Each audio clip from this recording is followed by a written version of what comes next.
Mi papá siempre dice que los ordenadores son como cerebros que no se cansan nunca. Y cuando me lo explicó, entendí por qué para la gente de antes hubiera sido como un milagro tener uno. ¿Sabías que hubo un tiempo en que todo, absolutamente todo, se calculaba a mano? Si querías saber cuántos sacos de trigo necesitabas para alimentar a un ejército, alguien tenía que pasarse horas escribiendo y sumando. Si un arquitecto quería diseñar un puente, debía hacer operaciones larguísimas en papel. Y si un astrónomo intentaba calcular la órbita de un planeta, podía tardar semanas en tener el resultado. Una vez me pasó algo que me ayudó a imaginarlo. Tenía que resolver una lista de divisiones larguísimas para clase, y me desesperaba porque parecía que nunca iba a acabar. Mi papá se rió y me dijo: ahora imagínate que tuvieras que hacer eso con números 10 veces más largos y sin calculadora. Casi me da algo de pensarlo. Pues así vivían matemáticos, ingenieros y científicos durante siglos, rodeados de montones de papeles llenos de números que parecían no terminar nunca. Claro, no todo eran problemas escolares. La historia está llena de ejemplos donde esos cálculos eran cuestión de vida o muerte. En la navegación, un error podía hacer que un barco se perdiera para siempre. En la contabilidad de un reino, un fallo podía arruinar las finanzas de un país entero. Y lo peor, cuanto más grandes eran las sociedades, más números había que manejar. Era como si el mundo estuviera pidiendo a gritos una máquina que hiciera esas cuentas de manera rápida y segura. Lo curioso es que, aunque los ordenadores modernos no existirían hasta muchos siglos después, desde muy temprano ya había inventores soñando con crear máquinas que pudieran ayudar en estas tareas. Y esos primeros intentos, aunque hoy los veamos como muy simples, fueron el inicio de un camino que llevaría a construir la máquina más poderosa que tenemos, el ordenador. Aunque los ordenadores como los conocemos hoy tardaron mucho en llegar, la verdad es que el ser humano lleva siglos inventando cosas para hacer cálculos más fáciles. El primer ejemplo es tan antiguo que parece un juguete, el ábaco. Era una tablilla con cuentas que se movían en varillas para sumar y restar. En algunas culturas todavía lo usan, y mi papá me contó que hay gente que hace cuentas con el ábaco más rápido que yo con la calculadora del móvil. ¡Increíble!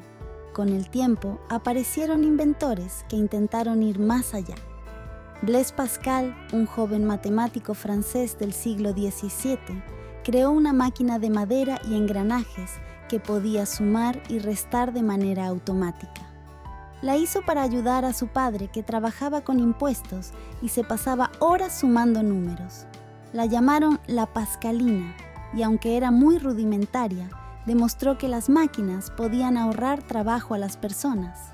Después vino Gottfried Leibniz, otro genio que inventó una calculadora capaz de multiplicar y dividir. Era un aparato lleno de ruedas dentadas que parecía un reloj muy complicado. Mi papá me explicó que esos inventores eran como los abuelos de los ordenadores modernos, porque pusieron la idea sobre la mesa. No hacía falta que un humano lo hiciera todo. Las máquinas podían pensar en números. Y luego llegó Charles Babbage, un señor inglés del siglo XIX que soñó más grande que nadie. Diseñó lo que llamó la máquina analítica, una especie de ordenador mecánico con engranajes, palancas y tarjetas perforadas. Lo increíble es que nunca llegó a terminarla por completo, pero su idea era tan avanzada que muchos lo llaman el padre de la informática. A veces pienso en lo frustrante que debió ser tener una idea tan brillante y no poder verla funcionar. Es como cuando dibujo un castillo enorme en mi cuaderno y me quedo sin folios antes de acabarlo. Pero gracias a Babbage y a otros soñadores, el camino quedó marcado. Lo que nadie sabía era que muy pronto una guerra gigantesca iba a acelerar todo y dar a las máquinas de cálculo un papel decisivo en la historia. Si hay un momento en la historia donde las máquinas de cálculo se volvieron indispensables, fue durante la Segunda Guerra Mundial. Hasta entonces, los ordenadores eran más un sueño que una realidad, pero la guerra lo cambió todo. Los países necesitaban cálculos rápidos para diseñar armas, planear estrategias y, sobre todo, descifrar códigos enemigos. Ahí fue cuando los primeros ordenadores empezaron a brillar. Uno de los casos más famosos fue el de Alan Turing, un matemático británico que trabajó en Bletchley Park. Él y su equipo crearon una máquina llamada Bombe, que ayudaba a descifrar los mensajes secretos de los nazis, codificados con la famosa máquina Enigma. Imagínate lo que eso significaba. Cada mensaje podía esconder los planes de un ataque, y descifrarlo a tiempo podía salvar miles de vidas. Mi papá me contó que gracias a ese trabajo, algunos historiadores creen que la guerra duró al menos 2 años menos de lo que habría durado. En Estados Unidos también se desarrollaron gigantes como el ENIAC, una máquina enorme llena de válvulas que ocupaba una sala entera. Servía para hacer cálculos balísticos, es decir, para predecir la trayectoria de los proyectiles. Cuando vi una foto del ENIAC, me quedé impresionada. Parecía más un monstruo de tubos y cables que un ordenador. Y pensé, ¿cómo podía algo tan grande hacer lo mismo que ahora hace mi tablet?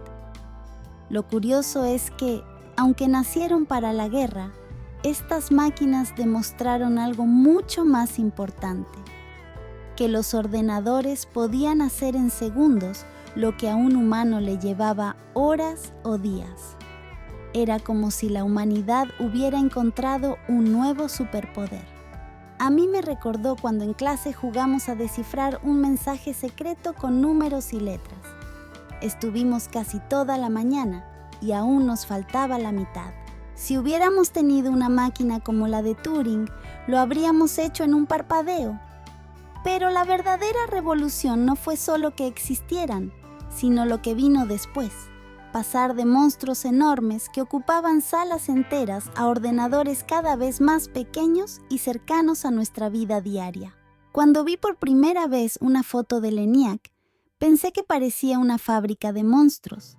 Cables por todas partes, tubos enormes y un ejército de personas moviéndose entre ellos para que la máquina no se detuviera. Era tan grande que ocupaba una habitación entera y solo podía hacer operaciones que hoy una calculadora barata resolvería en segundos. Eso me hizo pensar en lo increíble que fue el camino para que esos gigantes se transformaran en los ordenadores que tenemos en casa. Después de la guerra, los científicos empezaron a mejorar la tecnología. El primer gran paso fue el transistor, inventado en 1947. Gracias a él, se pudo sustituir a las válvulas enormes y frágiles por algo mucho más pequeño y resistente. Luego llegaron los circuitos integrados, que permitieron que miles de transistores cupieran en una sola pieza. Era como pasar de tener un montón de bombillas colgadas por toda la casa a meterlas todas dentro de una linterna.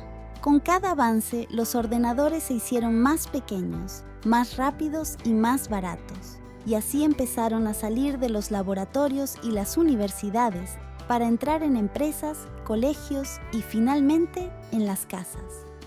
En los años 70 aparecieron los primeros ordenadores personales, como el Apple II o el IBM PC. Me acuerdo que mi papá me enseñó el viejo ordenador que usaba cuando era joven. Tenía una pantalla enorme y cuadrada, un teclado ruidoso y disquetes que parecían piezas de juguete. Yo me reí y le dije, ¿y de verdad trabajabas con esto? Él me contestó, sí, y en ese momento era como tener magia en la mesa.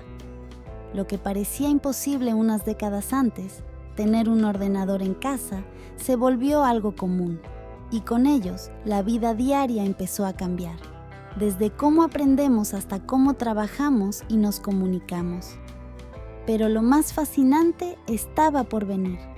No solo máquinas más rápidas o más pequeñas, sino ordenadores capaces de aprender, de resolver problemas por sí mismos, como si poco a poco estuvieran aprendiendo a pensar.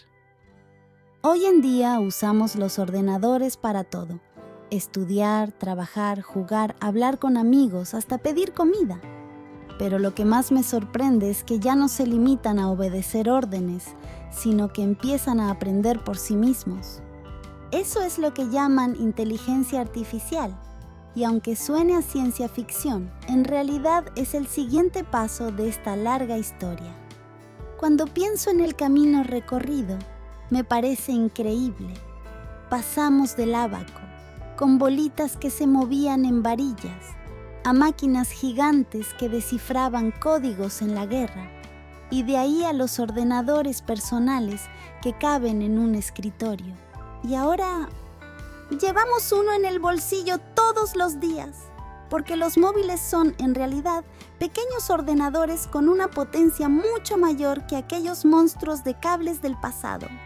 Me acuerdo que una vez le pregunté a mi papá, ¿crees que algún día los ordenadores pensarán como nosotros?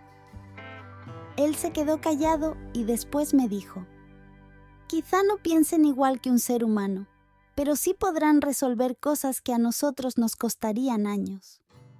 Y eso me dejó pensando mucho rato. Lo cierto es que ya lo estamos viendo. Programas que traducen en segundos, aplicaciones que recomiendan películas según lo que nos gusta, coches que se conducen solos. Y aunque da un poco de miedo, también demuestra que los ordenadores han pasado de ser máquinas que solo calculaban a convertirse en compañeros que nos ayudan en casi todo. A veces me imagino cómo se sentirían Babbage, Pascal o Turing si vieran lo que logramos con sus ideas. Seguramente pensarían que la humanidad aprendió a construir un cerebro de metal, uno que no se cansa y que cada día se hace más listo. El ordenador, esa máquina que empezó como un sueño para ahorrar cuentas, se convirtió en la máquina que aprendió a pensar. Y su historia nos recuerda algo muy importante. Lo que hoy parece imposible, mañana puede ser parte de nuestra vida cotidiana. Solo hace falta alguien lo bastante valiente para soñarlo.